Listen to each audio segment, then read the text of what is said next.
Model-model pembelajaran. Pengertian model pembelajaran menurut para ahli.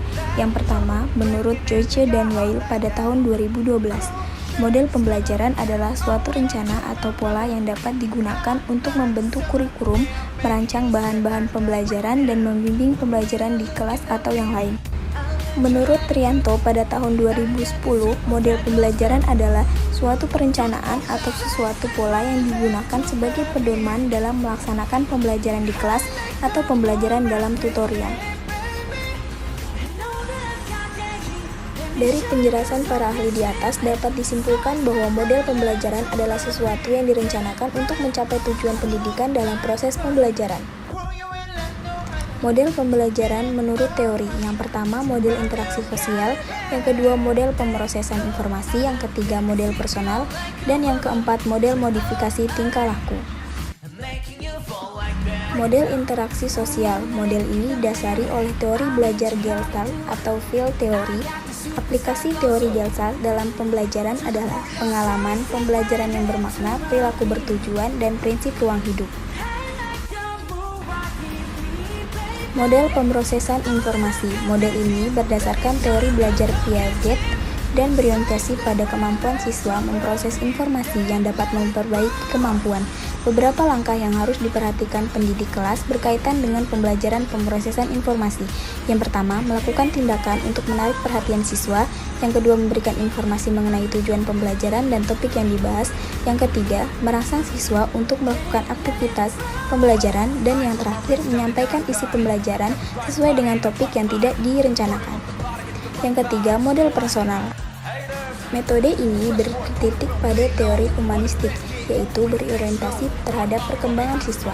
Implementasi teori humanistik dalam pendidikan adalah sebagai berikut. Yang pertama, bertingkah laku dan belajar adalah hasil pengamatan. Tingkah laku yang ada dapat dilaksanakan sekarang. Semua individu memiliki dorongan dasar terhadap aktualisasi diri.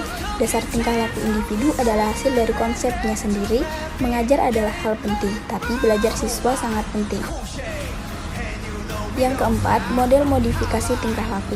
Model ini bertitik tolak dari teori belajar behavioristik, yaitu bertujuan mengembangkan efisien untuk mengurutkan tugas-tugas belajar dan membentuk tingkah laku dengan cara memanipulasi kekuatan. Model ini lebih menekankan pada aspek perubahan perilaku psikologis dan perilaku yang diamati. Ada 4 fase dalam modifikasi tingkah laku ini, yaitu fase mesin pembelajaran, penggunaan media, pengajaran berprogram, operan conditioning, dan operan reinforcement. Model-model pembelajaran. Model pembelajaran terdiri dari model pembelajaran Tense Games Turnamen, model pembelajaran Take and Give, model pembelajaran Group Investigation, model pembelajaran Role Playing, model pembelajaran Scramble, model pembelajaran Talking Stick, model pembelajaran Student Team, Achievement Division, model pembelajaran Jigsaw, model pembelajaran Course Review Hooray, model pembelajaran Make a Match, model pembelajaran kontekstual, model pembelajaran berbasis masalah, dan model pembelajaran kooperatif. Berikut penjelasannya yang akan dijelaskan oleh teman-teman kami. Model pembelajaran yang pertama yaitu model pembelajaran Team Games Turnamen, di mana model pembelajaran ini membagi siswa menjadi beberapa kelompok, kemudian diberikan tugas, di mana tugas ini bisa sama dan juga bisa berbeda-beda antar kelompok. Setelah diberikan tugas, setiap siswa bekerja sama dalam bentuk kinerja individual maupun diskusi. Selanjutnya, model pembelajaran Take and Give. Take and Give adalah model pembelajaran di mana mengajak siswa untuk saling berbagi materi yang akan dijelaskan oleh guru, yang terdiri dari 3. Yang pertama, pra pembelajaran, yang kedua, kegiatan inti, dan yang ketiga, penutup. Selanjutnya, model pembelajaran Group Investigation.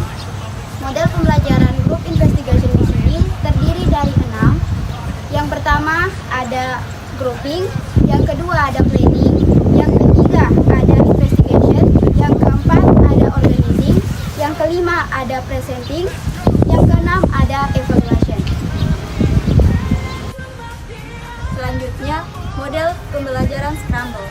Model pembelajaran Scramble adalah model dengan cara berkelompok atau dengan mengasah kekreativitasan siswa untuk mencari jawaban-jawaban yang logis dari kata-kata yang acak. Dan siswa juga diminta merangkai kata-kata atau jawaban-jawaban menjadi logis. Selanjutnya, model pembelajaran jigsaw. Model pembelajaran jigsaw merupakan model pembelajaran yang membagi siswa ke dalam beberapa kelompok, lalu secara sistematis memecah kembali kelompok tersebut, yang artinya anggota kelompok awal memiliki tanggung jawab masing-masing atas penguasaan materi tertentu dengan cara mencari tahu dan mendiskusikannya kepada anggota-anggota kelompok lainnya. Oke, selanjutnya model pembelajaran talking stick. Talking stick yang berarti tempat berbicara, di mana nanti seorang siswa ditentukan dan akan menjawab pertanyaan dari dulu. Selanjutnya, metode pembelajaran CRH. Metode pembelajaran CRH adalah metode atau strategi yang meriah dan menyenangkan di mana siswa diajak belajar sambil bermain. Berikut adalah pembelajaran mekanis. Model pembelajaran mekanis adalah salah satu cara untuk mengimplementasikan pembelajaran kooperatif. Tipe kooperatif dalam pembelajaran mekanis, di sini siswa diperintahkan untuk mencari pasangan kartu atau jawaban sebelum batas waktu yang ditentukan. Bagi siswa yang berhasil mencocokkan kartu akan diberi poin. Oke, selanjutnya model pembelajaran role play. Model pembelajaran role play atau bermain peran merupakan pembelajaran yang menuntut siswa mempelajari karakter seseorang dan bermain peran dalam bentuk drama. Oke, selanjutnya model pembelajaran berbasis masalah. Model pembelajaran berbasis masalah dimulai dengan adanya permasalahan. Masalah ini dijadikan pembelajaran oleh mahasiswa dan siswa atau dosen dan guru, sehingga mahasiswa dan siswa bisa mengambil masalah untuk dijadikan pembelajaran. Model pembelajaran yang selanjutnya yaitu model pembelajaran kontekstual. Model pembelajaran ini dimulai dengan adanya sajian atau tanya jawab lisan, di mana setiap siswa diwajibkan untuk aktif dalam kajian tersebut. Berikut adalah pembelajaran STAD. STAD ialah salah satu tipe pembelajaran kooperatif, di mana di sini siswa belajar menggunakan kelompok kecil yang terdiri dari 4 sampai 5 siswa. Setiap anggota kelompok saling bekerja sama dan saling membantu teman untuk memahami bahan pembelajaran. Dan yang terakhir, model pembelajaran komparatif. Pembelajaran komparatif sesuai dengan fitrah manusia sebagai makhluk sosial yang penuh ketergantungan dengan orang lain, mempunyai tujuan dan tanggung jawab bersama, pembagian tugas, dan rasa senasib. Berikut dokumentasi metode pembelajaran pendidikan anak usia dini dari Sekolah PAUD Terpadu Kasih Ibu Welene. Seperti menggunakan sendal. Oke? Jangan dulu berangkat, belum. Bersiap. Tidak cepat-cepat. Tapi anak-anak menjaga apa tadi yang pertama? Keseimbangan. Terus kerjasama dengan teman. Yang ketiga adalah sabar, ya, kesabaran. Oke. Jangan dulu down. Kaki kiri sama. Baik.